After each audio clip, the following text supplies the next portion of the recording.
Welcome friends to our channel. हम इस समय देख रहे हैं कॉन्टेजियस डिसीजेस की सीरीज।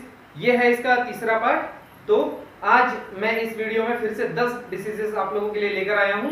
तो शुरू करते हैं आज का वीडियो।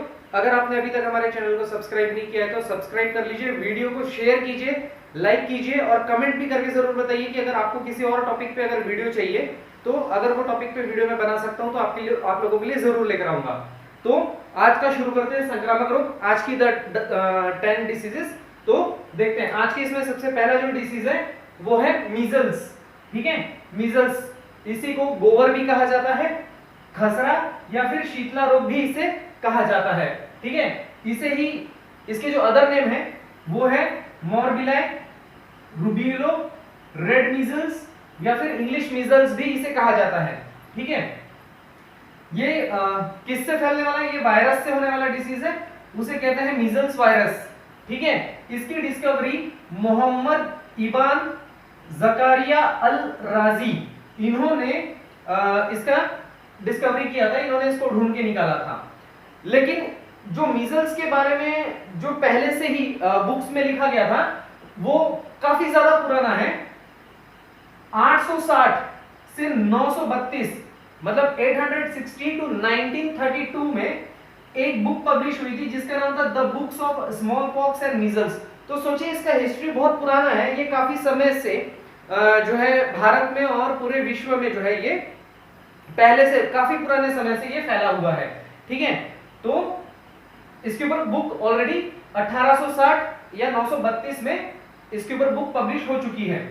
इसमें आने वाले लक्षण क्या क्या हैं? बहुत ही ज्यादा हाई ग्रेड फीवर रहता है इसके अंदर, खांसी होती है, सर्दी के कारण जो है नाक बहती है, इन्फ्लामेशन ऑफ द आईज, आंखों में सूजन आ जाती है, छोटे छोटे व्हाइट स्पॉट्स जो है ना वो मुंह के अंदर आ जाते हैं, मुंह के अंदर छोटे छोटे व्हाइट स्पॉट्स आ जाते हैं 2 से 3 दिन के बाद। ठीक है, 2 से 3 दिन के बाद में मुंह के अंदर छोटे छोटे व्हाइट स्पॉट्स दिखाई देते हैं और उन्हीं व्हाइट स्पॉट्स को कॉप्लिक्स स्पॉट्स भी कहा जाता है, कॉप्लिक्स स्पॉट्स। ठीक है, इसके ऊपर क्वेश्चन पूछा जा सकता है कि मीजल्स में मुंह के अंदर जो स्पॉट दिखाई देता है उसे क्या कहा जाता है? तो उसका नाम है कॉप्लिक्स स्पॉट। ठीक है, और दूसरे जो इसके अंदर लक्षण दिखाई देते हैं, डायरिया मतलब लूज मोशन, निमोनिया, तकरीबन 6% में देखा जाता है कि किसी किसी को निमोनिया डेवलप होता है, लेकिन ये बहुत रेयर है कि किसी को निमोनिया डेवलप होगा। ठीक है, उसके बाद में रेड रैश, लाल कलर के रैश आ जाते हैं, इसीलिए इसको रेड मीजल्स भी कहा जाता है, जो कि चेहरे से शुरुआत होते हुए पूरे बॉडी में फैलना शुरू कर देते हैं। ठीक है, middle ear infection, middle ear मतलब हमारे कान के एक्चुअली 3 भाग होते हैं। एक होता है आउटर ईयर जिसको आप ये देख रहे हैं, जो बाहर का आपको हिस्सा दिखाई देता है।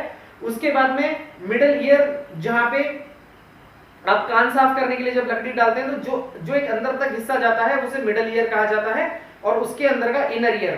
तो जो मिडल ईयर है उस मिडल ईयर में इस वायरस के कारण वहां पे भी इन्फेक्शन होता है।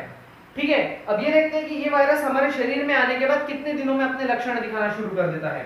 तो 10 से 12 दिन आफ्टर एक्सपोजर, मतलब 10 से 12 दिन के बाद में ये जब ये वायरस हमारे शरीर में आ जाता है तो 10 से 12 दिन के बाद में ये अपने लक्षण दिखाना शुरू कर देता है।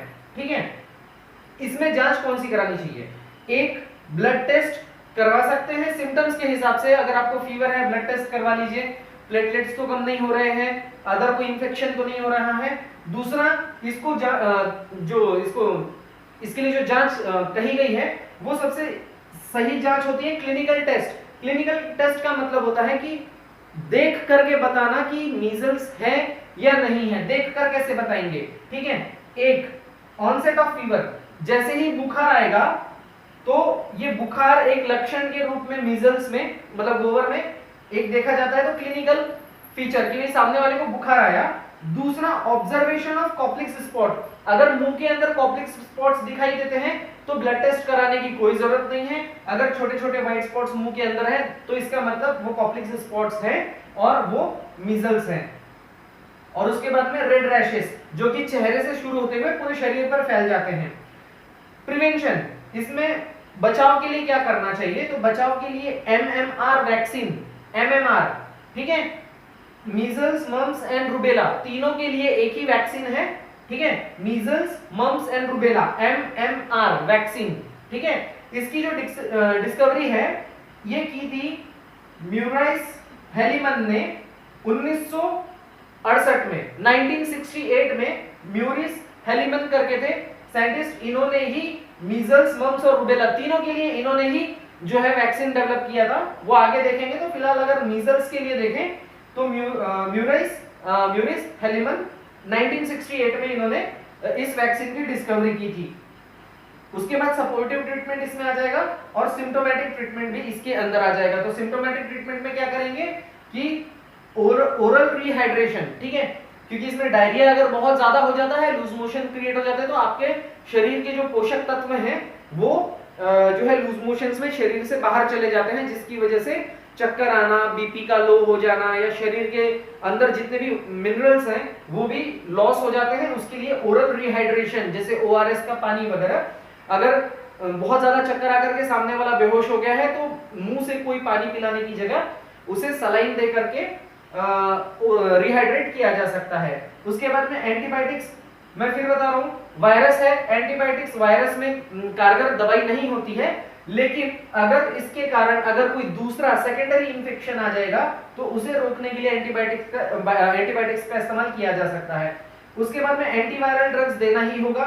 उसके बाद में विटामिन ए इसमें सबसे अच्छा काम करता है, और अगर सबसे लास्ट नहीं तो फिर एमएमआर वैक्सीन इसमें दे दी जाती है, ठीक है। तो ये था मीजल्स के बारे में, गोवर। अब आगे बढ़ते हैं, तो आगे अपना जो डिसीज है वो है मर्स, MERS। इसका मतलब है मिडिल ईस्ट रेस्पिरेटरी सिंड्रोम, ठीक है। जैसे अभी कोरोना चल रहा है, ठीक है, तो ऐसे ही ये भी फैला था और ये कोरोना का ही एक भाई था, ठीक है। इसी को कैमल फ्लू भी कहा जाता है क्योंकि ये कैमल से फैला था, ठीक है। कैमल्स के द्वारा, ये देखिए स्प्रेड बाय कैमल्स, कैमल्स के द्वारा ये फैला था, इसीलिए इसे कैमल फ्लू भी कहा जाता है, और ये मिडिल ईस्ट के देशों में फैला था, ठीक है। तो ये एक वायरल रेस्पिरेटरी इलनेस है, इसमें भी सांस लेने में तकलीफ होती है, जैसे अभी कोरोना वायरस है, सेम टू सेम वही है, ये भी कोरोना वायरस ही है, ठीक है, जो कि 2012 में फैला था, ठीक है। तो ये सांस लेने में दिक्कत इसमें हो जाती है और कभी कभी ये फैटल होता है। फैटल का मतलब जानलेवा भी हो सकता है, जैसे भी कोरोना में भी आप लोग देख रहे हैं कि बहुत सारे लोगों की मृत्यु हो चुकी है, उनकी डेथ हो चुकी है। ये किसके द्वारा फैलता है, तो मर्स सीओवी, सीओवी मतलब corona virus, middle east respiratory syndrome corona virus, okay. ये सऊदी अरेबिया में 2012 में देखा गया था और ऊंट के द्वारा ये फैला गया था, ठीक है, ऊंट के द्वारा ये फैला था, तो इसीलिए इसे कैमल फ्लू भी कहा जाता है। इसे डिस्कवर नहीं किया था, इसे आइडेंटिफाई किया गया था पहली बार डॉक्टर अली मोहम्मद जाकी द्वारा, ठीक है। इसे सबसे पहले आइडेंटिफाई किया था डॉक्टर अली मोहम्मद जाकी ने, ठीक है। उसके बाद में इसमें आने वाले लक्षण सेम कोरोना के जैसे ही हैं, इसमें बुखार आएगा, खांसी होगी, लूज मोशंस रह सकते हैं, शॉर्टनेस ऑफ ब्रीथ, ठीक है।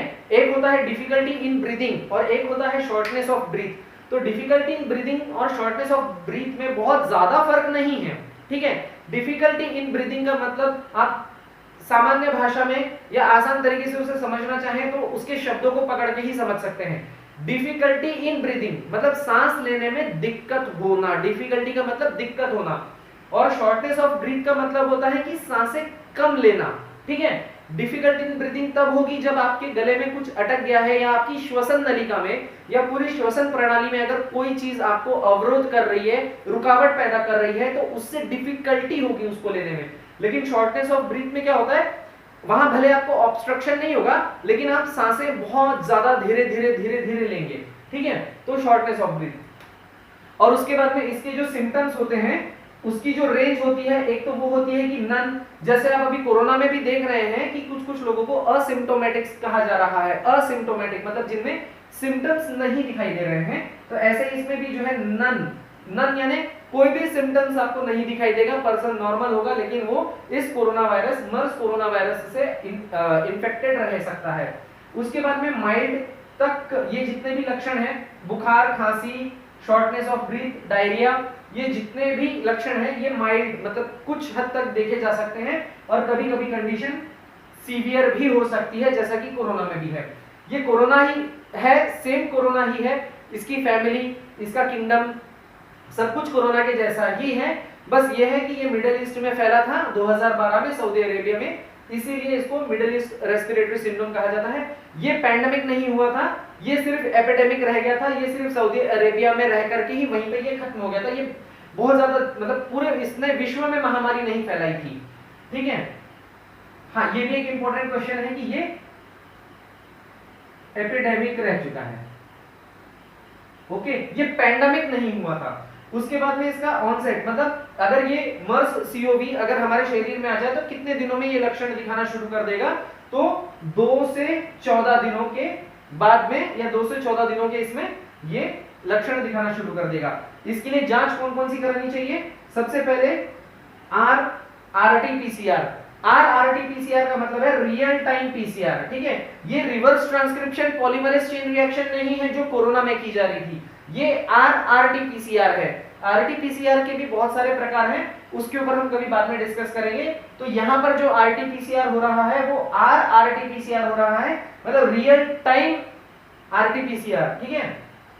उसके बाद में चेस्ट एक्सरे इसमें करा लेना चाहिए, क्योंकि इसमें ये लंग्स हमारे फेफड़ों को इन्फेक्ट कर रहा है, तो चेस्ट एक्सरे निकालने के बाद में हमें क्लियर पता चल सकता है कि इसने हमारे फेफड़ों को कितना नुकसान पहुंचाया है या कितनी मात्रा में हमारे फेफड़ों में इन्फेक्शन फैला हुआ है। HRCT स्कैन, HRCT स्कैन का मतलब होता है high resolution CT scan of chest, ठीक है। ये चेस्ट का किया जाता है, ठीक है। ये सीटी स्कैन ब्रेन का नहीं होता है, चेस्ट का होता है, हाई रिजोल्यूशन, लेकिन क्योंकि उसमें क्लियर दिख जाता है कि हमारे लंग्स कितने इन्वॉल्व हो गए हैं। आजकल आप लोगों ने सुना होगा कि HRCT में कहा जाता है कि इसमें लंग्स जो है 10% इन्वॉल्व हो गया है, 15% इन्वॉल्व हो गया है, कुछ लोगों का 60-65% इन्वॉल्व हो गया है। मैंने ऐसे बहुत सारे पेशेंट देखे हैं इस समय कोरोना में जिनका HRCT का स्कोर भी बहुत ज्यादा आ रहा था, मतलब 1 to 14, ठीक है। उसके अलग अलग क्राइटेरिया हैं कि वो स्कोर के हिसाब से लंग्स का इन्वॉल्वमेंट कितना होगा, ठीक है। तो हमारे लंग्स में जो लोब्स होते हैं उसमें ये वायरस पूरी तरह से फैल करके वहां पे वो अपनी पूरी जगह कैप्चर कर लेता है, तो उसको कहते हैं लंग्स का इन्वॉल्वमेंट होना। तो 60-65%, 10-15%, 20% इन्वॉल्व हो जाने का मतलब ये है कि लंग्स उतने प्रतिशत में काम नहीं कर रहा है। अगर मान लीजिए अगर ऐसा कहा जाए कि किसी एक इंसान का HRCT 60% आया है या 50% आया है, तो उसका मतलब यह है कि उसके लंग्स 50% काम नहीं कर रहे हैं और 50% लंग्स ही उसके काम कर रहे हैं। अगर 60% है तो 60% लंग्स काम नहीं कर रहे हैं, 40% उसका लंग्स काम कर रहा है, ठीक है। उसके बाद में नॉर्मल सीटी स्कैन चेस्ट का करवा सकते हैं, तो ये उसमें जांच करवाई जा सकती है। ब्लड टेस्ट वगैरह भी करवाए जा सकते हैं, बट इसमें नहीं सजेस्ट किया गया था, वो कोरोना में है कि ब्लड टेस्ट करवा करके आप अगर सी रिएक्टिव प्रोटीन्स वगैरह भी अगर चेक करना चाहें तो उसके बेस पे भी आप ये पता कर सकते हैं कि सामने वाला कोरोना से इन्फेक्टेड हो सकता है या नहीं, मतलब ऐसा कह सकते हैं कि सामने वाला कोरोना सस्पेक्टेड पेशेंट है, ठीक है। उसके बाद में प्रिवेंशन, इसमें प्रिवेंशन या फिर बचाव करने के लिए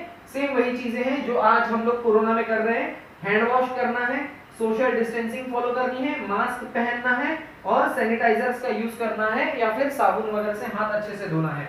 उसके बाद फिर से सपोर्टिव ट्रीटमेंट, क्योंकि ये हमारे फेफड़ों को इन्फेक्ट कर रहा है तो सपोर्टिव ट्रीटमेंट यहाँ पे रहेगा ही। और सिम्टोमेटिक ट्रीटमेंट जो है फीवर, कफ, डायरिया और इन सब चीजों के लिए यहाँ पर सपोर्टिव ट्रीटमेंट करना ही होगा। फीवर है तो एंटीपायरेटिक्स, कफ है तो कफ सिरप्स वगैरह, या कफ के लिए या फिर अपर रेस्पिरेटरी ट्रैक्ट इन्फेक्शन के लिए एंटीबायोटिक्स हम यहाँ पे यूज कर सकते हैं ताकि हमारे फेफड़ों में दूसरा इन्फेक्शन ना फैल जाए, इसलिए एंटीबायोटिक्स यहाँ पे यूज कर सकते हैं। और उसके बाद में डायरियाज वगैरह रोकने के लिए भी हम मेडिसिन यूज कर सकते हैं। और उसके बाद में सांस लेने में दिक्कत है तो उसके लिए अलग दवाइयां। तो ये सिम्टोमेटिक ट्रीटमेंट यहाँ है। और कोई भी स्पेसिफिक वैक्सीन अभी तक मर्स सीओवी के लिए अवेलेबल नहीं है। मर्स सीओवी के लिए स्पेसिफिक वैक्सीन अभी तक कोई बना नहीं पाया था, ठीक है। तो चलिए देखते हैं आगे।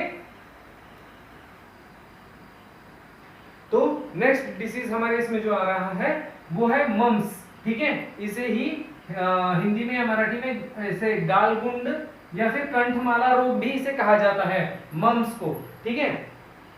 मम्स, ठीक है। क्या है ये मम्स? क्या है? एक वायरल इंफेक्शन है जो कि पैरोटिड सलाइवरी ग्लैंड को अफेक्ट करता है। पैरोटिड सलाइवरी ग्लैंड जो हमारे मुंह के अंदर जो लार की जो ग्रंथि होती है उसका नाम एक पैरोटिड ग्रंथि है, और भी होती है, मैक्सिलरी भी होती है। तो लेकिन ये जो है पैरोटिड सलाइवरी ग्लैंड को अफेक्ट करता है, जो कि कान के सामने और नीचे होती है इस तरफ से, ओके, यहां पर। तो पैरोटिड ग्लैंड, तो ये उसको अफेक्ट करता है। अब ये फैलता कैसे है? ये फैलता है इन्फेक्टेड सलाइवा। अगर इन्फेक्टेड सलाइवा है, किसी का आपने जूठा खा लिया, तो उसके सलाइवा से आपके इसमें आ जाएगा, या आप लोगों ने एक ही थाली में खाना खा रहे हैं तो उसके सलाइवा से, इन्फेक्टेड सलाइवा से ये फैलता है, ठीक है। किसके द्वारा होता है? कौन से? ये वायरस से होने वाली डिसीज है, तो वायरस का नाम है मम्स वायरस, ठीक है। इसको डिस्कवर्ड किया था क्लॉडे डी जॉनसन ने। क्लॉडे डी जॉनसन ने इसको डिस्कवर किया था, और साथ में इनके साथी थे अर्नेस्ट विलियम गुडपैशर, ठीक है। क्लॉडे डी जॉनसन और इनके साथी अर्नेस्ट विलियम गुडपैशर 1934 में 1934 में इसको डिस्कवर किया गया था। इसमें दिखने वाले लक्षण कौन कौन से हैं?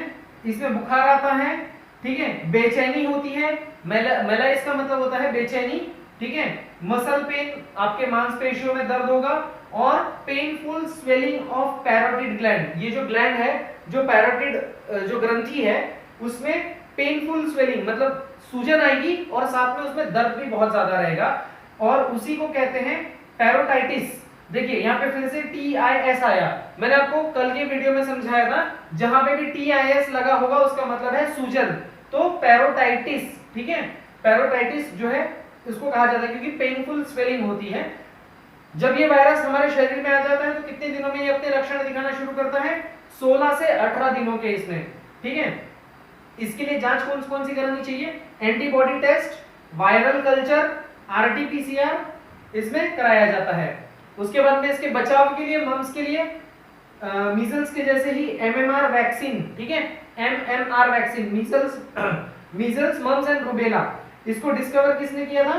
म्यूरिस हेलीमन ने 1968 में, जो कि मीजल्स के भी वैक्सीन के खोज जिन्होंने की थी वही सेम। उसके बाद में इलाज सपोर्टिव ट्रीटमेंट और सिम्प्टोमेटिक ट्रीटमेंट इसमें किया जाता है। जैसे बुखार है तो बुखार के लिए एंटीपायरेटिक, मसल पेन है तो जो है पेन किलर वगैरह दिया जा सकता है।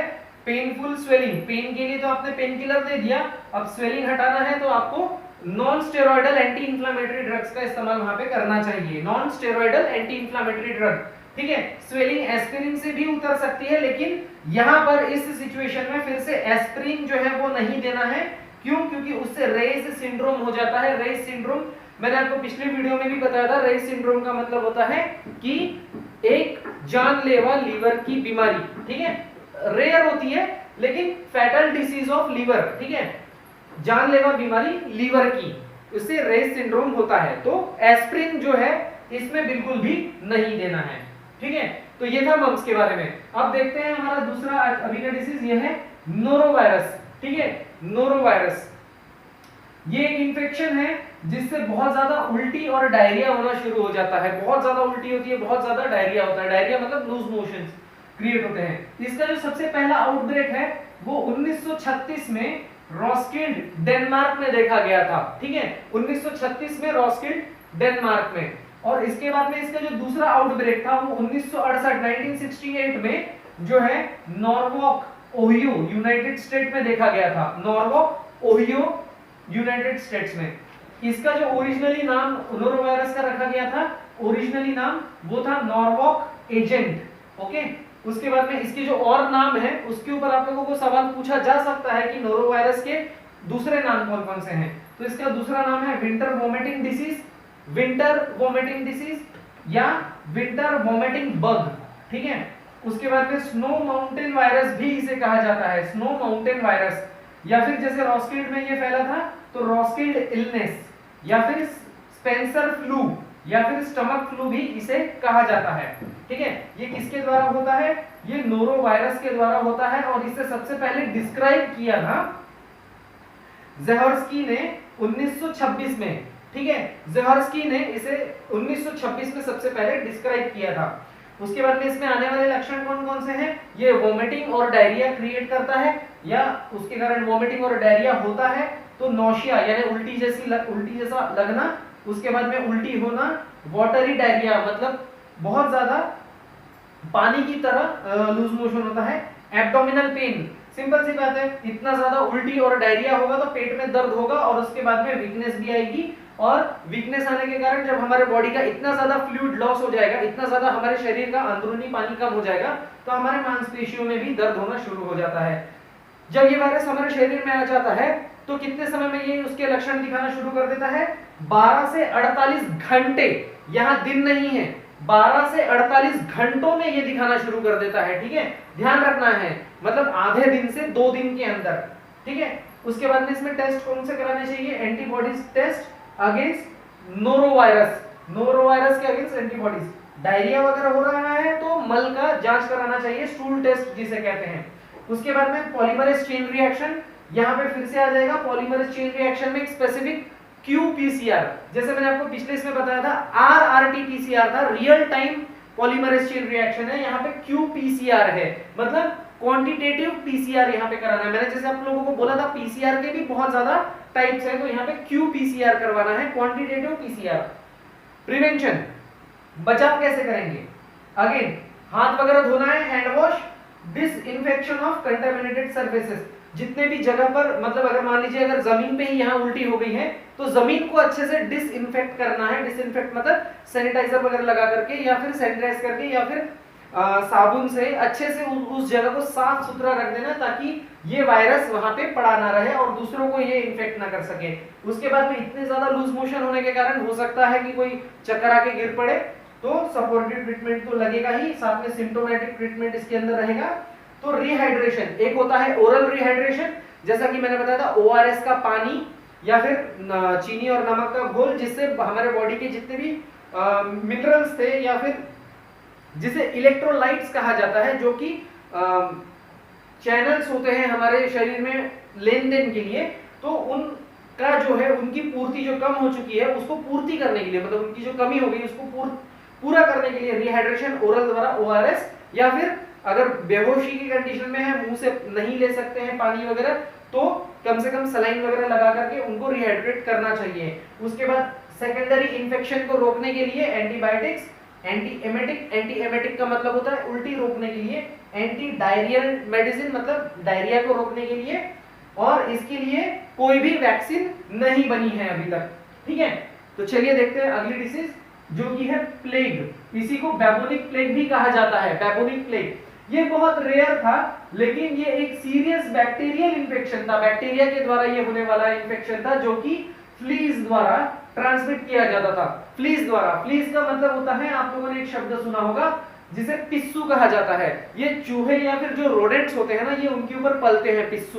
तो एक्चुअली चूहे प्लेग नहीं फैलाते थे। आप लोगों ने कहानी सुनी होगी कि चूहों से प्लेग फैल रहा था। एक्चुअली चूहे प्लेग नहीं फैला रहे थे, चूहों के ऊपर ये फ्लीज, ये पिस्सू चूहों के अंदर ये अपना घर बना करके रखते हैं, और इन पिस्सुओं के अंदर जो है ये प्लेग का जो है बैक्टीरिया वहां पे मौजूद रहता था। अब वो अलग बात है कि इनडायरेक्टली चूहे तो फैला ही रहे हैं, लेकिन मेन हाथ चूहों का नहीं था, तो बेचारों को दोष मत दीजिएगा। ठीक है, कॉज्ड बाय बैक्टीरिया, ये बैक्टीरिया से होने वाला इन्फेक्शन है। उस बैक्टीरिया का नाम है यर्सेनिया पेस्टिस। ठीक है, यर्सेनिया पेस्टिस। इसको किसने खोजा था? अलेक्जेंडर यर्सिन। अलेक्जेंडर यर्सिन ने 1894 में 1894 में अलेक्जेंडर यर्सिन ने इसे खोजा था। यर्सिन यहाँ पे नाम है, इन्हीं के नाम पर इसका नाम रख दिया गया, यर्सेनिया पेस्टिस। ठीक है, याद रखने के लिए अच्छा है, यर्सिन ने खोजा था यर्सेनिया पेस्टिस 1894 में। इसमें दिखने वाले लक्षण, बुखार आता है, बहुत ज्यादा कमजोरी होती है, सर दुखने लगता है। ठीक है, प्लेग में पूछा जाने वाला आप लोगों के ऊपर एक क्वेश्चन इसमें यह आ सकता है कि इसके कई सारे फॉर्म्स होते हैं। ठीक है, एक होता है बैबोनिक फॉर्म। ठीक है, बैबोनिक फॉर्म में क्या लक्षण दिखाई देते हैं? जो हमारे लिम्फ नोड्स हैं, कुछ हमारे शरीर में ग्रंथियां होती हैं, नोड्स होते हैं, उसके अंदर सूजन आ जाती है, स्वेलिंग ऑफ लिम्फ नोड्स। ठीक है, उसके बाद में एक आ जाता है सेप्टिसेमिक फॉर्म। सेप्टिसेमिक फॉर्म मतलब इन्फेक्शन के रूप में आ जाता है। तो उससे क्या होता है, जो हमारे शरीर के टिश्यूज है, जो कोशिकाएं होती है ना, वो काली पड़ जाती हैं, और वो जो कोशिकाएं हैं वो मर जाती हैं। काला पड़ के कोशिकाओं को मरना, एक तरह से आप इसमें ये भी कह सकते हैं कि वो जो है गैंग्रीन एक फॉर्म होता है। तो सेप्टिक सेमिया मतलब इन्फेक्शन होने के कारण जो है वहां की कोशिकाएं मरने लग जाती हैं। तीसरा फॉर्म होता है न्यूमोनिक फॉर्म। न्यूमोनिक फॉर्म मतलब निमोनिया, ठीक है, निमोनिया से न्यूमोनिक फॉर्म। तो इसमें क्या होगा, सिंपल सी बात है, निमोनिया फेफड़ों में होता है, तो सिंपल सी बात है कि इसमें सांस लेने में कठिनाई या फिर सांस लेने में दिक्कत या फिर धीरे धीरे सांस लेगा। निमोनिया में जैसे छाती में फेफड़ों में हमारे जो है पानी भर जाता है या इन्फेक्शन के कारण एक लिक्विड भर जाता है, तो उसके कारण खांसी बहुत ज्यादा आती है और चेस्ट में पेन होता है, छाती में दर्द होने लग जाता है। जब ये बैक्टीरिया हमारे शरीर में आता है तो कितने दिनों के अंदर ये हमारे इसके लक्षण दिखाना शुरू कर देता है, 1 से 7 दिनों के अंदर, 1 से 7 दिन, ठीक है। दिन और घंटों में आप लोग थोड़ा सा ध्यान रखिएगा, कंफ्यूज मत होइएगा। उसके बाद में इसके लिए जांच कौन कौन सी करानी चाहिए, ब्लड टेस्ट, उसके बाद में स्पूटम टेस्ट। स्पूटम मतलब हमारे जो लार होती है या फिर हमारा जो थूक होता है, थूक, उसका जांच कराना चाहिए ताकि उसका उसमें पल रहे बैक्टीरिया का कल्चर किया जा सके। उसके बाद फिर से पॉलीमरेज चेन रिएक्शन, उसके बाद में एंटीबॉडीज का टेस्ट इस बैक्टीरिया के अगेंस्ट, ठीक है।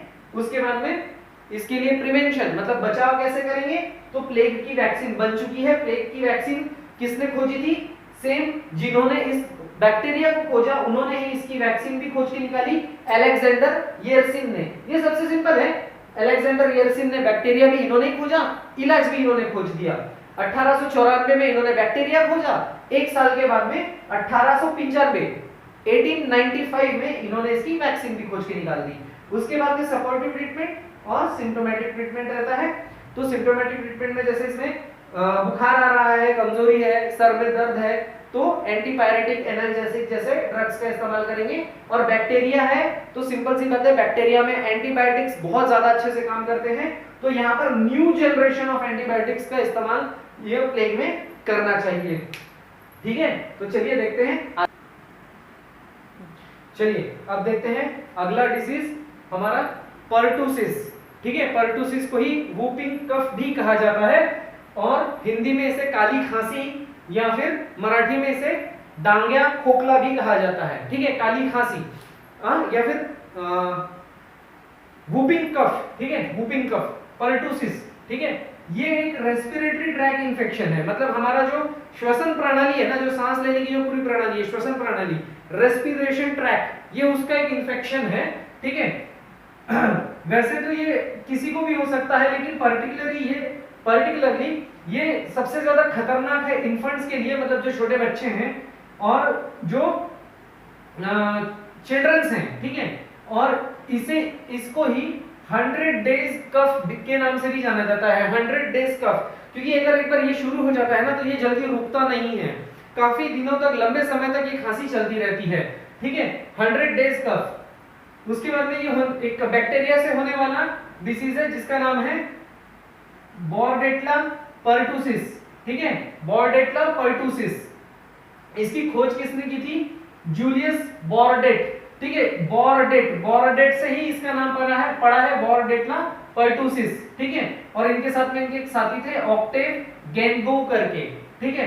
तो जूलियस बॉर्डेट, ऑक्टेव गेनगुआ, इन दोनों ने मिलकर 1900 में पेरिस में इसकी डिस्कवरी की थी, इस बैक्टीरिया की। उसके बाद में ये जो बैक्टीरिया है ये ग्राम नेगेटिव बैक्टीरिया है, स्मॉल ओवॉइड शेप में होता है, मतलब इसका जो सरफेस है वो 3D होता है, 3D सरफेस, 3 डायमेंशनल सरफेस होता है और ये एक अंडे के आकार का दिखता है, ओवल, ओवॉइड, ठीक है। इसमें दिखने वाले लक्षण कौन कौन से हैं, कॉमन कोल्ड मतलब सर्दी, उसके बाद में नाक बहती है, बुखार आता है, बहुत ज्यादा सीवियर कफ रहता है और कफ इतना ज्यादा रहता है कि उसमें बहुत ज्यादा हाई पिच वुप साउंड आता है, ठीक है। अब मैं आपको खास के नहीं बता सकता, अदरवाइज मैं बता देता कि वुप साउंड आता कैसे है, ठीक है।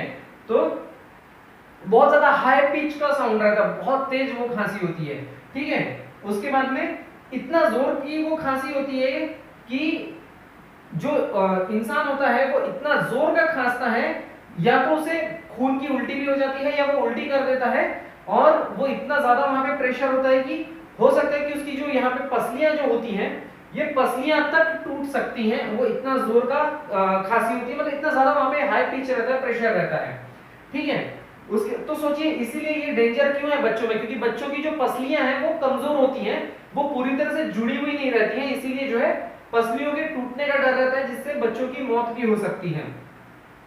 ठीक है, जब ये बैक्टीरिया हमारे शरीर में आ जाता है तो कितने दिनों में लक्षणों को दिखाना शुरू कर देता है? 5 से 10 दिनों के इसमें। ठीक है, अब एडल्ट में क्या होता है, मतलब जो बड़े होते हैं, ठीक है, उनके अंदर लक्षण कब से दिखेंगे, मतलब कैसे पहचानेंगे जांच करते समय कि अगर कोई बड़ा है, अगर उसे 8 हफ्तों से इसमें खांसी है, कम इसमें खांसी है, 8 हफ्ते से कम खांसी है और साथ में उसे उल्टी भी हो रही है, तो वूपिंग कफ डायग्नोस किया जा सकता है। बच्चों में कहा जा सकता है कि अगर 4 हफ्तों से कम, मतलब 4 हफ्तों से पहले से ही उसे खांसी है और साथ में उसे उल्टी हो रही है, तो वूपिंग कफ कहा जा सकता है। उसके बाद में कल्चर सेंसिटिविटी टेस्ट कराना है, नेजोफेरेंजियल स्वैब लेकर के, नाक और हमारे इसके जो ये नोज होता है, यहां से नेजोफेरेंजियल जाता है और अंदर से ओरोफेरेंजियल होता है। ठीक है, तो ये जो नाक से जो फेरिंग्स आता है वहां का स्वैब, मतलब सैंपल लेकर के, जैसे कोरोना में हो रहा था ना वैसा। ठीक है, जितने लोगों को एक्सपीरियंस होगा नेजोफेरेंजियल का, वो बहुत अच्छे से समझ रहे होंगे नेजोफेरेंजियल स्वैब किसे कहा जा रहा है, जिन लोगों का कोरोना टेस्ट हुआ होगा। ठीक है, तो नेजोफेरेंजियल स्वैब, उसके बाद में पीसीआर और उसके बाद में डीएफए, मतलब direct fluorescent antibody test, direct fluorescent antibody test इसमें कराते हैं। ठीक है, उसके बाद में प्रिवेंशन, मतलब बचाव कैसे करना है, तो पर्टुसिस वैक्सीन। ठीक है, पर्टुसिस का वैक्सीन है, ढूंढ कर किसने डिस्कवर किया था, सेम जूलियस बॉर्डेट और ऑक्टेव गेंगो, इन्होंने 1914 में इसका वैक्सीन ढूंढ के निकाला। इलाज में सपोर्टिव ट्रीटमेंट और सिम्टोमेटिक ट्रीटमेंट है और एंटीबायोटिक्स देना चाहिए ताकि रेस्पिरेटरी ट्रैक्ट का इंफेक्शन कम हो सके, हमारे श्वसन प्रणाली में जो इंफेक्शन हो गया है उसको कम किया जा सके, तो एंटीबायोटिक्स यहाँ देना है। और वैसे भी बैक्टीरिया में एंटीबायोटिक्स काफी अच्छा असर करता है। तो चलिए आगे बढ़ते हैं अगली डिसीज पे। अगला डिसीज है निमोनिया। ठीक है, अभी काफी देर से हम लोग हर बीमारी में इस बीमारी का नाम सुन रहे थे, तो चलिए अब इसे देखते हैं कि ये क्या है। ये एक ऐसा इन्फेक्शन है जिसकी वजह से हमारे फेफड़े जो होते हैं ना, फेफड़े, एक या तो दोनों फेफड़े, उसका जो एयर सैक होता है उसके अंदर ये सूजन पैदा कर देता है। मतलब मैं आपको एक छोटी सी डायग्राम अगर निकाल के यहाँ पे समझाऊं, मान लीजिए ये हमारा फेफड़ा है। ठीक है, यहां से नली आती है, श्वसन नली। ठीक है, यहां से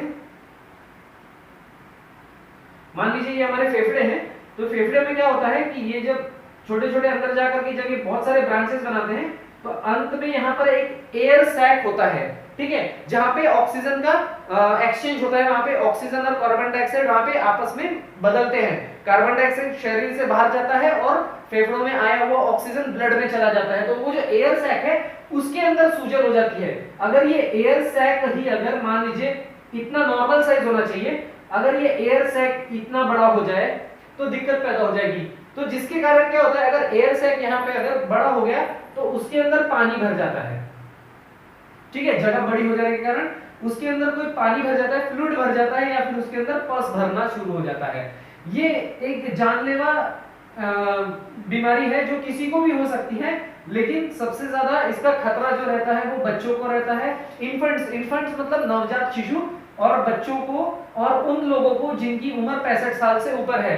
क्यों? क्योंकि बच्चों के फेफड़े भी बहुत ज्यादा डेवलप नहीं रहते हैं और बच्चों तक के भी उतने ज्यादा डेवलप नहीं रहते हैं, और बूढ़ों के तो फेफड़ों की इलास्टिसिटी, मतलब जो उसके अंदर का एक खिंचा होने का जो एक ये रहता है प्रोसेस होती है, लंग्स हमारे जो फूलते हैं और सिकुड़ते हैं, कॉन्ट्रैक्शन और रिलैक्सेशन का जो इलास्टिसिटी होती है लंग्स की, वो एक उम्र के बाद में खोने लग जाती है। तो 65 साल की उम्र तक के लोगों को में ये जो है ये जानलेवा होता है। ठीक है, उसके बाद में ये किससे होता है, एक बैक्टीरिया या फिर वायरस से होने वाली बीमारी है। बैक्टीरिया या वायरस दोनों से हो सकता है, जरूरी नहीं है कि सिर्फ बैक्टीरिया से होगा, वायरस से भी हो सकता है। बहुत कम ऐसे चांसेस है कि ये फंगस या फिर किसी पैरासाइट से हो, लेकिन जो इसका सबसे कॉमन जो एक कॉज है, कारण है, वो बैक्टीरिया है। ये वायरस से भी जल्दी नहीं होता है, लेकिन वायरस एक कारण इसमें रह सकता है, लेकिन सबसे ज्यादा जो बड़ा कारण है वो बैक्टीरिया ही है, और उस बैक्टीरिया का नाम है स्ट्रेप्टोकोकस निमोनी। ठीक है, स्ट्रेप्टोकोकस निमोनी। ये एक ग्राम पॉजिटिव बैक्टीरिया है, अभी तक हम ग्राम नेगेटिव पढ़ रहे थे। ये पहला ऐसा बैक्टीरिया है जो आप लोगों के सामने ग्राम पॉजिटिव आया है। ठीक है, इसकी डिस्कवरी किसने की थी? यूएस आर्मी फिजिशियन थे जॉर्ज स्टेनबर्ग, ठीक है, जॉर्ज स्टेनबर्ग यूएस आर्मी के फिजिशियन थे, डॉक्टर थे, उन्होंने इसको खोजा था। और साथ में एक फ्रेंच केमिस्ट थे लुइस पैस्चर, उन्होंने इसको खोजा था। जॉर्ज स्टेनबर्ग यूएस आर्मी के फिजिशियन और फ्रेंच केमिस्ट लुइस पैस्चर ने इसको खोजा था। इसमें होने वाले लक्षण कौन कौन से हैं? ड्राई कफ, सूखी खांसी। देखिए अब आप सोच रहे होंगे कि इसमें तो फ्लूइड भरा हुआ है, पस भरा हुआ है, तो सूखी खांसी क्यों हो रही है? तो देखिए ना, यहां से ये सारा इंफेक्शन होते होते ये जो एयर सैक जो एकदम कोने कोने में होता है, ये वहां जाकर के पानी भरा हुआ है। और जाहिर सी बात है कि फ्लूइड है, लिक्विड है, पस है, तो उसका वजन ज्यादा होगा, तो जाहिर सी बात है कि जिस तरफ ग्रेविटी होगी उस तरफ जो है ये नीचे की तरफ ज्यादा लंग्स में नीचे के पोर्शन में ज्यादा जमा होता है। लेकिन जैसे ही निमोनिया का पेशेंट लेटता है ना, तो उसको कफ आना शुरू हो जाता है। तब ये ड्राई कफ नहीं रहता, सूखी खांसी नहीं होती है, तब उसको हल्का हल्का उसके फेफड़ों से वो सिक्रीशंस बाहर निकलना चालू हो जाते हैं। और कई बार जब निमोनिया के पेशेंट से हम लोग कई बार जब पूछते हैं कि आपको सूखी खांसी है या क्या है, तो वो अक्सर ये चीज बताता है कि लेटने के बाद मुझे कफ आता है, अगर मैं खड़ा रहता हूं तो मुझे कफ नहीं आता। क्यों? क्योंकि ये काफी ज्यादा नीचे है, यहां से निकल के ऊपर आकर के फिर मुंह से कफ आना थोड़ा सा मुश्किल होता है, इसीलिए इसमें छाती में दर्द भी बहुत ज्यादा रहता है। ठीक है, तो ड्राई कफ, चेस्ट पेन, छाती में दर्द जैसा मैंने अभी बोला, और बुखार आ जाता है। क्यों? क्योंकि पस है, इन्फेक्शन फैल चुका है, तो जब भी इन्फेक्शन होगा बुखार आएगा। सांस लेने में तकलीफ होगी। क्यों? क्योंकि यहाँ पे उसने आपके फेफड़ों के एयर सैक्स में एक अवरोध पैदा कर दिया है। ठीक है, उसके बाद में जब ये बैक्टीरिया हमारे शरीर में दाखिल होता है, तो उसके बाद कितने समय में ये अपने लक्षण दिखाता है, तो यहाँ पे इसका कोई स्पेसिफिक दिन और ये नहीं दिया है, सिर्फ इतना कहा गया है कि कुछ समय से कुछ दिनों के बीच में ये अपने लक्षण दिखाना शुरू कर देता है। जैसे जैसे उसको बढ़ने का मौका मिलेगा, जितना ज्यादा वो बढ़ेगा उतने जल्दी वो लक्षण दिखाना शुरू कर देगा। इसके लिए जांच कौन कौन सी करवानी चाहिए? चेस्ट एक्सरे, छाती का एक्सरे करवाएंगे तो जो हमारे फेफड़े हैं इसके अंदर बहुत सारे ऐसे डॉट्स दिखाई देते हैं, और उससे समझ में आ जाता है कि कहां इंफेक्शन फैला हुआ है। उसके बाद में सीआरपी मतलब सी रिएक्टिव प्रोटीन, मतलब जब कोई इंफेक्शन हमारे शरीर में होता है ना, तो सूजन हो जाने के कारण कुछ क्लॉट्स वहां पे बनने शुरू हो जाते हैं, जिससे ये पता चलता है कि बॉडी में इंफेक्शन है। उसके बाद में ब्लड टेस्ट वगैरह करा सकते हैं, स्पूटम टेस्ट मतलब थूक का टेस्ट, जो कि उसमें उसका कल्चर करवाना है ताकि ये बैक्टीरिया उसमें पकड़ा जा सके। उसके बाद में प्रिवेंशन, बचाव में क्या करना है? पीसीवी मतलब न्यूमोकोकल कॉन्जुगेट वैक्सीन। ठीक है, न्यूमोकोकल कॉन्जुगेट वैक्सीन ये WHO द्वारा रिकमेंड किया गया है, इसमें ये वैक्सीन दिया जाना चाहिए। और उसके बाद में समय समय पर हैंड वॉश करना है, हाथ धोते रहना है। उसके बाद में सपोर्टिव, फिर फेफड़े हमारे इन्फेक्ट हो रहे हैं, सांस लेने में दिक्कत हो रही है, इतना ज्यादा इन्फेक्शन फैला हुआ है, तो सपोर्टिव ट्रीटमेंट मतलब वेंटिलेटर वगैरह का इस्तेमाल कर सकते हैं। सिम्प्टोमेटिक ट्रीटमेंट करनी है। ठीक है, जैसे बुखार आ रहा है, ठीक है, ड्राई कफ है तो बुखार आ रहा है, पस वगैरह बना हुआ है, बैक्टीरिया है, एंटीबायोटिक्स देना है, दर्द हो रहा है तो एनाल्जेसिक्स देना है। हाँ, जब इतना ज्यादा यहाँ पे इन्फेक्शन फैला हुआ है तो सिंपल सी बात है कि एयर सैक्स में ही ऑक्सीजन और कार्बन डाइऑक्साइड का एक्सचेंज हो रहा था, तो यहाँ पर अब उसने जगह घेर ली है, तो ऑक्सीजन और कार्बन डाइऑक्साइड का एक्सचेंज अच्छे से हो नहीं पाएगा।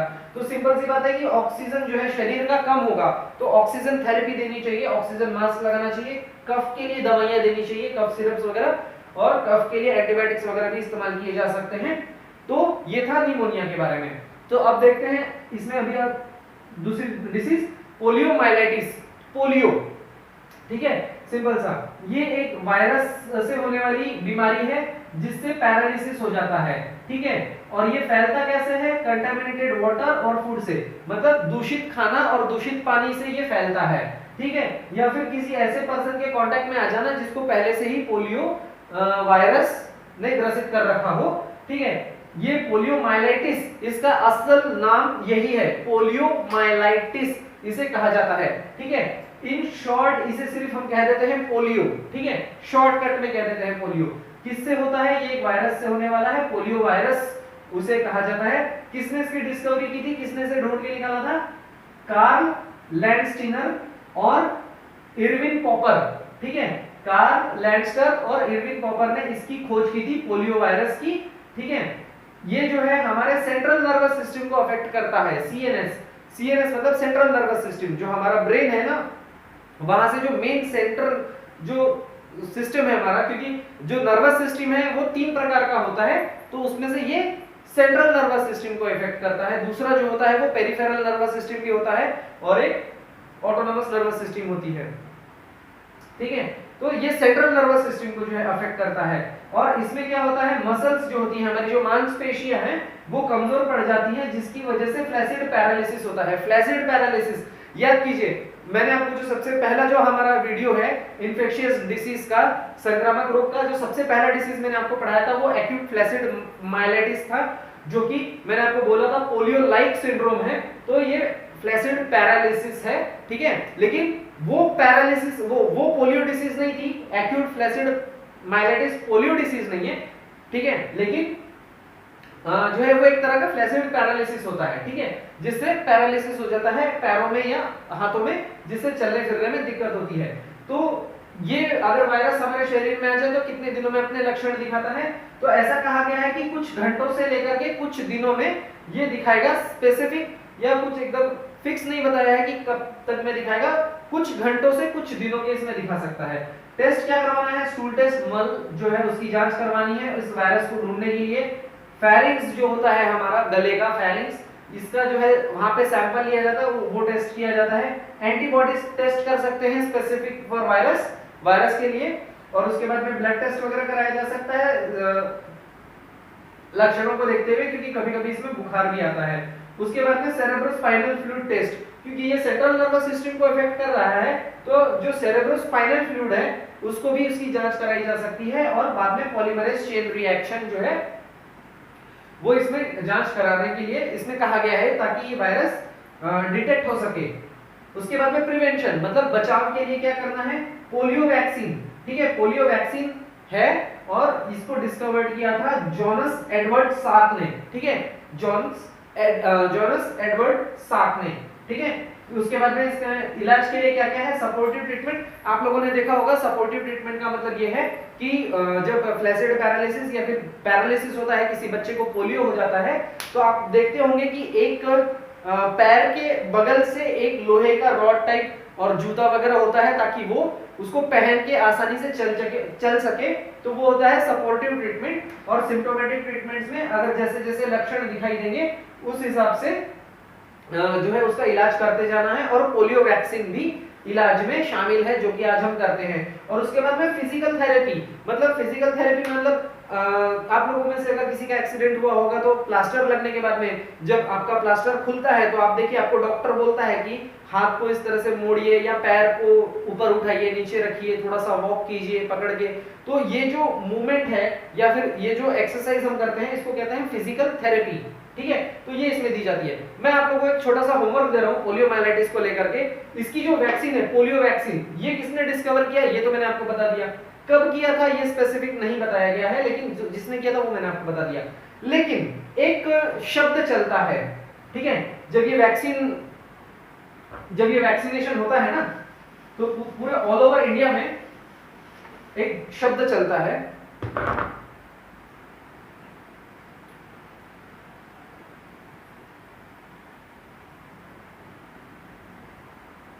पल्स पोलियो का अभियान। ठीक है, ये हम सब वाकिफ है कि ये पल्स पोलियो का अभियान है। ठीक है, मैं आप लोगों के लिए क्वेश्चन छोड़ रहा हूं, कमेंट में आप लोग जरूर बताइएगा कि इस पल्स पोलियो वैक्सीनेशन के प्रोग्राम को, पोलियो तो ठीक है बीमारी के ऊपर है, लेकिन इसे पल्स क्यों कहा गया, पल्स पोलियो का क्या मतलब है। ठीक है, तो पल्स पोलियो का तो मतलब ठीक है जान लीजिए, पल्स पोलियो में पल्स का क्या मतलब है ये आप लोगों के लिए एक छोटा सा होमवर्क है। हो सकता है इसके ऊपर भी आपको क्वेश्चन पूछा जा सकता है, क्योंकि मुझे खुद, मैं जब पढ़ रहा था डॉक्टरी का तो मुझे इसके ऊपर क्वेश्चन पूछा गया था कि पल्स पोलियो में पल्स का क्या मतलब है। तो हो सकता है आप लोगों को भी क्वेश्चन पूछा जा सकता है। तो ये मैं आप लोगों के लिए होमवर्क छोड़ रहा हूँ, कमेंट सेक्शन में आप लोग बताइएगा कि इसका क्या है। तो चलिए बढ़ते हैं आगे। तो नेक्स्ट है हमारा इसमें अभी क्यू फीवर। क्यू मतलब इसका नाम ही था क्वेरी, किसी को पता ही नहीं चल रहा था कि ये हो क्यों रहा था। ठीक है, तो इसी की वजह से इसकी शुरुआत हुई और इसको ढूंढा गया। क्वेरी फीवर, ठीक है, क्यू फीवर, ये एक इन्फेक्शन है जो कि बैक्टीरिया से होता है और एनिमल्स मतलब जो ये होते हैं ना जैसे भेड़ बकरी या फिर गाय भैंसे, तो उससे ये इंसानों में फैला। ठीक है, क्यों? क्योंकि क्या होता था कि उनके जो एनिमल्स होते थे उसके ऊपर जो डस्ट पार्टिकल होती थी, धूल वगैरह होती थी, तो जो इन्फेक्टेड एनिमल होता था उसके ऊपर की जो डस्ट पार्टिकल होती थी वो इंसानों द्वारा इनहेल कर ली जाती थी, मतलब अंदर शोषित कर ली जाती थी, जिसकी वजह से वो बीमार पड़ते थे और वो बैक्टीरिया उनके शरीर में चला जाता था। ये बैक्टीरिया से होता है, बैक्टीरिया का नाम था कोजिला बर्नेटी। इसको ढूंढने वाले अगेन बर्नेट नाम के एक साइंटिस्ट थे जिन्होंने जनवरी 1937 मतलब 1937 में इसको ढूंढ के निकाला था। बर्नेट ने सबसे पहले इस बैक्टीरिया को जो नाम रखा गया था वो रिकेट्शिया बर्नेटी रखा गया था और वो डिस्कवर किया था डॉक्टर एडवर्ड डेरिक ने। ठीक है, डॉक्टर एडवर्ड डेरिक ने इसको ढूंढा था रिकेट्शिया बर्नेटी को, और उसके बाद में कोजिला बर्नेटी है वो बर्नेट ने ढूंढा था जनवरी 1937 में। ठीक है, इसमें दिखने वाले लक्षण कौन कौन से हैं? बुखार आता है, प्रोफ्यूज परस्पिरेशन, ठीक है, बहुत ज्यादा पसीना इसमें आता है। ठीक है, उसके बाद में सर दर्द होगा, हमारे मांसपेशियों में और जोड़ों में दर्द होता है। अपर रेस्पिरेटरी प्रॉब्लम्स, क्यों? क्योंकि ये डस्ट पार्टिकल के द्वारा ये जो बैक्टीरिया है वो इनहेल करने के बाद में, जैसे मैंने आपको बताया था कि जो हमारे फेफड़े होते हैं, मान लीजिए तो ये नली आ रही है श्वास नली का, तो यहां से एंटर होने के बाद में ये लंग्स के ऊपर के, हमारे फेफड़ों के ऊपर के भाग में ही जो है वो वहां जमा हो जाते हैं, इसलिए अपर रेस्पिरेटरी ये हो जाता है लोअर रेस्पिरेटरी। ठीक है, तो अपर रेस्पिरेटरी प्रॉब्लम्स आते हैं। उसके बाद में सूखी खांसी, उल्टी जैसा लगना और उल्टी हो भी जाती है कई बार।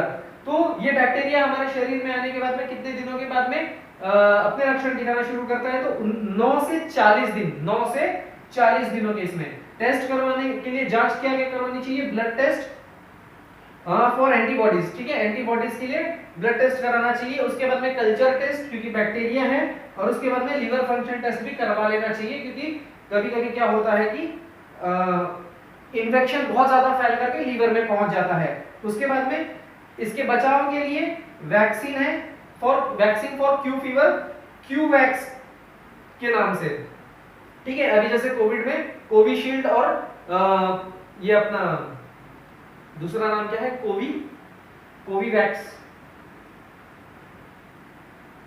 Covishield and कोवीवैक्स। ठीक है, जो कोवैक्सीन करके, तो कोवैक्सीन करके है तो क्यूवैक्स। ठीक है, तो वैक्सीन फॉर क्यू फीवर, क्यूवैक्स, ये डेवलप किया गया था, इसको किसी ने खोजा नहीं था, इसको बनाया गया था ऑस्ट्रेलियन वैक्सीन मैन्युफैक्चरिंग कंपनी द्वारा, CSL मतलब कॉमनवेल्थ सीरम लेबोरेटरीज लिमिटेड। ठीक है, उसके द्वारा इसको डेवलप किया गया था। सपोर्टिव ट्रीटमेंट और सिम्प्टोमेटिक ट्रीटमेंट इसमें होती है। बुखार है, एंटीपायरेटिक्स देंगे, दर्द वगैरह है, एनाल्जेसिक्स देंगे, एंटीबायोटिक्स देंगे, बैक्टीरिया है इन्फेक्शन को कंट्रोल करने के लिए, और उल्टी वगैरह है तो एंटीएमेटिक्स वगैरह दे सकते हैं। ठीक है, तो ये था क्यू फीवर के बारे में। अब आज का जो लास्ट डिसीज, हम 10वां डिसीज जो देखने जा रहे हैं वो है रूबेला के बारे में। रूबेला, ठीक है, ये एक वायरल इंफेक्शन है जो कि किसी के साथ में भी डायरेक्ट अगर कांटेक्ट में आते हैं तो किसके? सलाइवा के, म्यूकस के, वो भी किसी भी इंफेक्टेड पर्सन अगर है तो किसी भी इंफेक्टेड पर्सन के सलाइवा म्यूकस के अगर हम डायरेक्ट कांटेक्ट में आते हैं तो ये रूबेला वायरस फैलता है। ठीक है, उसके बाद में ये कैसे फैलता है दूसरों के द्वारा? तो रेस्पिरेटरी ड्रॉपलेट्स, जैसा अभी आप लोगों को कोविड में बताया था कि सोशल डिस्टेंसिंग करना है। क्यों? क्योंकि खांसने और छींकने के कारण जो हमारे नाक और मुंह से जो ड्रॉपलेट्स निकलते हैं, ड्रॉपलेट्स छोटे छोटे, मान लीजिए ये एक इंसान है, ठीक है, ड्राइंग कुछ अच्छी नहीं है, मान लीजिए इसने छींका या खांसा, तो ये छोटे छोटे ड्रॉपलेट्स के रूप में ऐसे दूर तक जाता है। ठीक है, तो ये ड्रॉपलेट्स जो है इसे कहते हैं रेस्पिरेटरी ड्रॉपलेट्स। तो खांसने के कारण और छींकने के कारण ये जो ड्रॉपलेट्स निकलते हैं वो जो है हवा में फैलते हैं और दूसरों को इन्फेक्ट कर देते हैं। ठीक है, इसी को जो है जर्मन मीजल्स भी कहा जाता है। मीजल्स को इंग्लिश मीजल्स भी कहा जा रहा था। रूबेला को जो है जर्मन मीजल्स भी कहा जाता है या इसे 3 डे मीजल्स भी कहा जाता है। ये ध्यान में रखेंगे कि रूबेला के और दो कौन से नाम हैं, जर्मन मीजल्स और 3 डे मीजल्स। इसका जो पैंडेमिक है वो 1962 से 1965 के बीच में देखा गया था, 1962 से 1965 में, ठीक है। और ये शुरू हुआ था यूरोप में और ये फैलते हुए चला गया यूनाइटेड स्टेट्स तक, ठीक है। किससे होता है, एक वायरस से होने वाला है, बीमारी है, वायरस का नाम है रूबेला वायरस। इसको सबसे पहले आइसोलेट करने में कामयाबी मिली थी पॉल डगलस पार्कमैन को और थॉमस हकेल वेलर को 1962 में, ठीक है। सबसे पहले आइसोलेट मतलब इसको कैप या इसको आइसोलेट मतलब बंद करके रखना या इसको किसी चीज से अलग करके रखना, ठीक है। इससे सबसे बड़ी कामयाबी किसको, पहले कामयाबी किसको मिली, पॉल डगलस पार्कमैन और उनके साथी थॉमस हकेल वेलर को 1962 में, ठीक है। इसमें दिखने वाले लक्षण कौन कौन से हैं, रैशेस, ठीक है, रैश आता है और मतलब चकत्ते आ जाते हैं और उसके अंदर खुजली शुरू हो जाती है, इचिंग। उसके बाद में हमारे जो लिम्फ नोड्स हैं, शरीर के अंदर जो कुछ ग्रंथियां हैं वो उसमें सूजन आती है, बुखार आता है क्योंकि इन्फेक्शन है। उसके बाद में गले में खराश, हमारे जोड़ों में दर्द और हमारी जो नर्व्स है मतलब जो हमारे दिमाग तक कोई भी चीज का संदेश ले जाने का जो भी एक काम करती है, कंडक्शन होता है, उस नर्व्स में सूजन आ जाती है। अगर किसी प्रेग्नेंट लेडी को, किसी गर्भवती महिला को अगर ये इंफेक्शन हो जाए रूबेला का, तो उसका मिसकैरेज हो जाता है, ठीक है। मिसकैरेज होना है ना, बच्चा उसका गिर जाता है अपने आप, या फिर जब बच्चा पैदा होता है तो उसके अंदर कंजेनिटल प्रॉब्लम्स आती है, कंजेनिटल रूबेला सिंड्रोम मतलब CRS, congenital rubella syndrome. Congenital का मतलब होता है पैदाइशी, जन्मजात, ठीक है। तो कंजेनिटल रूबेला सिंड्रोम आता है जिसमें क्या होता है कि उसके आंखों में प्रॉब्लम आ सकता है या फिर कान में प्रॉब्लम आ सकता है। अगर आंखों में प्रॉब्लम आएगा तो जैसे बचपन से ही वो ऐसे उसकी आंखें दिखेंगी, जैसे आपने अगर मोतिया बिंदु के अगर पेशेंट देखे होंगे तो उनकी आंखें जिस तरह से दिखाई देती है सफेद सफेद सी, तो उस तरह से उसकी आंखें उस बच्चे की दिखाई देती हैं इसमें कंजेनिटल रूबेला सिंड्रोम में। और कान में भी उसके पहले से ही प्रॉब्लम रह सकता है, मतलब जैसे उसके अंदर पहले से ही बहरापन हो, उसे सुनाई ना दे, तो इस तरह के कुछ उसमें लक्षण दिखाई देते हैं गर्भवती महिला में।